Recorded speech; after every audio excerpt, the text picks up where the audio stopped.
क्या power star पर गिरी court की गाज? क्या धोखाधड़ी के आरोप में फंसे power star? Power star Pawan Singh को लेकर एक अजीबोगरीब खबर सामने आ रही है। ये तो सभी जानते हैं कि पावर स्टार का नाम अक्सर विवादों में घिरा हुआ रहता है। हालांकि इस बार जो मामला सामने निकल कर आ रहा है, उस विवाद में पावर स्टार कोर्ट तक भी जा सकते हैं। जी हाँ, मीडिया रिपोर्ट्स की माने तो अब उन पर धोखाधड़ी का आरोप लगाया गया है। इसके लिए वाराणसी में उनके खिलाफ मामला भी दर्ज करवा दिया गया है। उन पर आरोप है कि उन्होंने 2 लोगों के साथ मिलकर एक फिल्म बनाने में 1.25 करोड़ रुपए लगाए थे, लेकिन फिल्म रिलीज होने के बाद उन्होंने उन 2 लोगों के हिस्से के पैसे नहीं दिए हैं। वाराणसी कोर्ट ने उनके खिलाफ शिकायत दर्ज करने के आदेश दिए हैं। खबरों की माने तो विशाल सिंह नाम के एक बिजनेसमैन ने जिला अदालत में एक प्रार्थना पत्र दाखिल किया था, जिसमें उन्होंने पवन सिंह पर आरोप लगाते हुए कहा है कि साल 2018 में उन्होंने पवन सिंह की फिल्म बॉस के लिए इन्वेस्ट किया था। उन्होंने बताया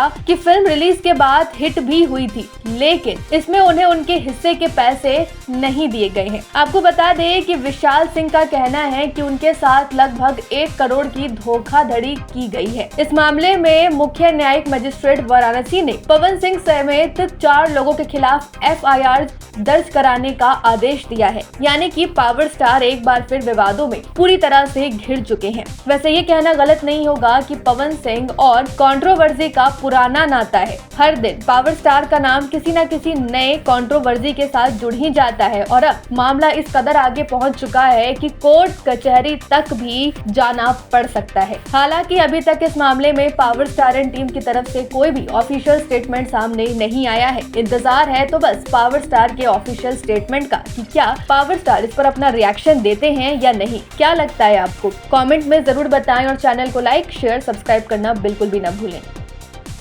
पूर्वांचल लाइव की ऐसी ही लेटेस्ट और चटपटी अपडेट्स और गॉसिप के लिए बने रहिए अपने फेवरेट चैनल पूर्वांचल लाइव के साथ।